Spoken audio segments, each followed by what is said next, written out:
강아랑의 정치톡 시간입니다. 3월 31일 사람들의 시선을 끈 정치 뉴스 만나보시죠.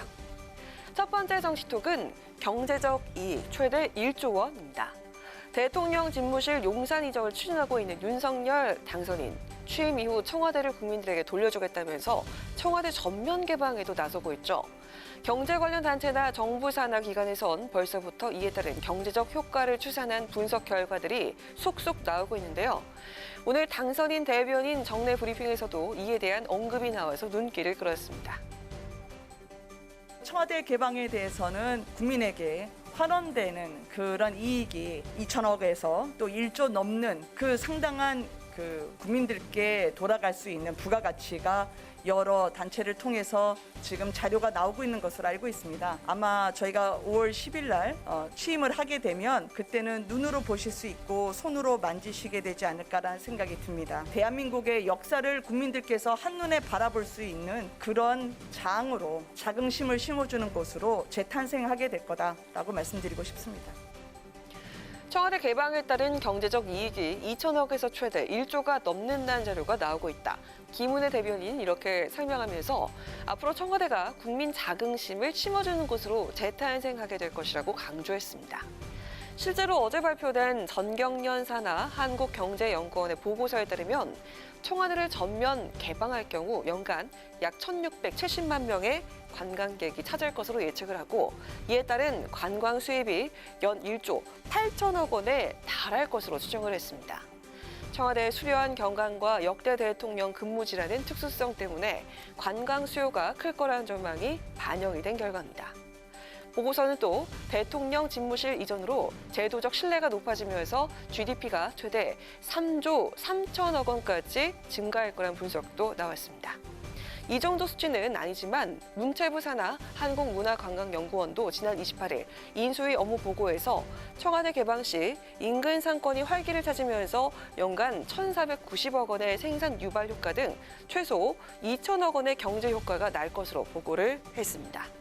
이 같은 장밋빛 전망에 대해서 민주당에선 부안회동에서 국민 판단을 흐리는 일은 없어야 한다면서 우려를 나타냈습니다. 인수위 측에선 청와대를 K-팝과 우리 전통음악의 합동 공연 같은 다양한 문화 행사 공간으로 조성하는 방안을 검토 중이라고 하는데요. 최대 1조 원이 넘을 수 있다는 청와대 개방의 경제적 효과, 과연 예측대로 이어질지는 시간을 갖고 지켜봐야겠습니다. 이어서 오늘의 두 번째 정치톡은 독배들 의지입니다. 지방선거가 60일 앞으로 다가온 가운데 여야 정치권에선 서울시장과 경기지사 선거가 최대 격전지이자 관심지역으로 떠올랐습니다. 그런데 대선 패배 파장이 이어지고 있는 민주당에선 경기지사 선거에 오늘 출마 선언을 한 김동연 대표와 안민석 의원을 포함해서 총 4명의 후보들이 몰린 반면에 서울시장 선거엔 현재까지 출마 의사를 밝힌 인물이 박주민 의원 1명뿐입니다. 이에 윤호중 비대위원장은 당의 모든 지도자급 인사들은 어디든 달려가서 희생할 각오를 해야 한다며 중진 총동원령을 내리기도 했습니다. 이런 기류를 타고 최근 당 안팎에서 서울시장 차출론이 제기되고 있는 사람 바로 송영길 전 대표입니다. 대선 패배 후 집거 20일 말인 어제 공개 행보에 나선 송 전 대표는 이 같은 차출론에 대해서 고민을 해보겠다면서 말을 아끼는 모습이었는데요. 직접 만나본 의원의 느낌은 좀 더 긍정적이었던 것 같습니다. 당내 친이재명계인 김남국, 정성호 의원이 송 전 대표가 있는 경북의 한 사찰로 내려가서 대화를 나눴다고 하는데요. 과연 어떤 얘기가 오갔을까요?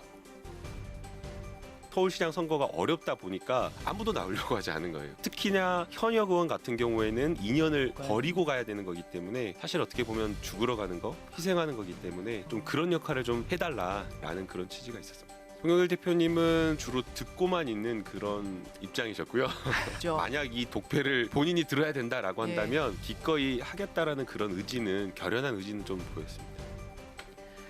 독배를 들어야 한다면 기꺼이 하겠다는 결연한 의지가 보였다. 송영길 전 대표를 만난 김남국 의원, 서울시장 선거 출마 권유에 대한 송 전 대표 반응을 이렇게 설명을 했습니다.